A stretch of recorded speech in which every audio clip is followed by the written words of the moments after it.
जय गणेश। नमस्कार, जय मां भवानी। मैं एस्ट्रोलॉजर मदन सारस्वत आप सभी का स्वागत करता हूं आपके अपने YouTube चैनल पर। आज एकादशी महात्म्य में मार्गशीर्ष शुक्ल पक्ष की मोक्षा एकादशी का महात्म्य कथा इस प्रकार से। युधिष्ठिर बोले कि हे देवेश्वर, मैं पूछता हूँ मार्गशीर्ष मास के शुक्ल पक्ष में जो एकादशी होती है उसका क्या नाम है और कौन सी विधि है उसके करने की, तथा उसमें किए गए फल का क्या फल है और किस देवता का पूजन किया जाता है। हे स्वामिन, यह सब मुझे यथार्थ रूप से बतलाइए। भगवान श्री कृष्ण ने कहा कि हे नृपश्रेष्ठ, मार्गशीर्ष मास के कृष्ण पक्ष में उत्पन्ना नाम की एकादशी होती है जिसका वर्णन मैंने तुम्हारे समक्ष किया था।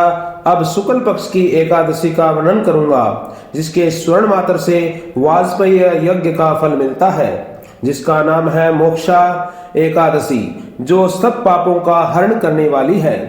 हे राजन, उस दिन यत्न पूर्वक तुलसी की मंजरी तथा धूप दीपादि से भगवान दामोदर का पूजन करना चाहिए। पूर्वोक्त विधि से ही दशमी और एकादशी के दिन नियम का पालन करना उचित है। मोक्षा एकादशी बड़े बड़े पातकों का नाश करने वाली है।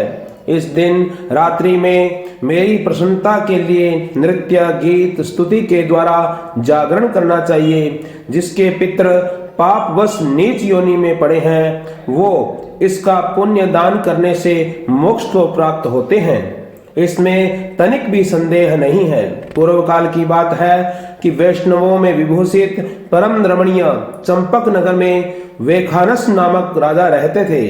वे अपनी प्रजा का पुत्र की भांति पालन करते थे। इस प्रकार राज्य करते हुए राजा ने एक दिन रात को स्वप्न में अपने पितरों को नीच योनि में पड़ा हुआ देखा।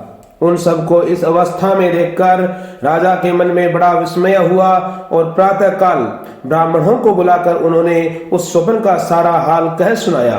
राजा बोले कि हे ब्राह्मणों, मैंने अपने पितरों को नरक में गिरा हुआ देखा है। वे बारंबार रोते हुए मुझसे यो कह रहे थे कि तुम हमारे तनुज हो, इसलिए इस नरक समुद्र से हम लोगों का उद्धार करो। द्विजवरों, इस रूप से मुझे पितरों के दर्शन हुए हैं, इससे मुझे चैन नहीं मिलता है। क्या करूं, कहां जाऊं, मेरा हृदय रुंधा हुआ है। हे द्विजोत्तम, आप व्रत तप यज्ञ वह योग जिसके द्वारा मेरे पूर्वज तत्काल नरक से छुटकारा पा जाए, ऐसा कोई यत्न बताने की कृपा करें। मुझ बलवान एवं साहसी पुत्र के जीते जी मेरे माता पिता घोर नरक में पड़े हुए हैं, अतः ऐसे पुत्र का क्या लाभ है। ब्राह्मण बोले कि हे राजन, यहाँ से निकट ही पर्वत मुनि का महान आश्रम है। वे भूत और भविष्य के ज्ञाता हैं। हे नृपश्रेष्ठ, आप उन्हीं के पास चले जाइए, वो तुम्हारी समस्या का समाधान कर सकते हैं।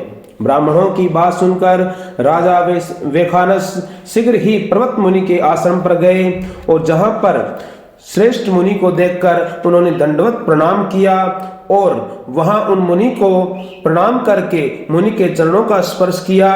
मुनि भी राजा से राज्य के सातों अंगों की कुशलता पूछी और राजा बोले कि हे स्वामिन, आपकी कृपा से मेरे राज्य के सातों अंग सकुशल हैं, किंतु मैंने स्वप्न में एक सपना देखा है, मेरे पिता और पितर नरक में पड़े हैं।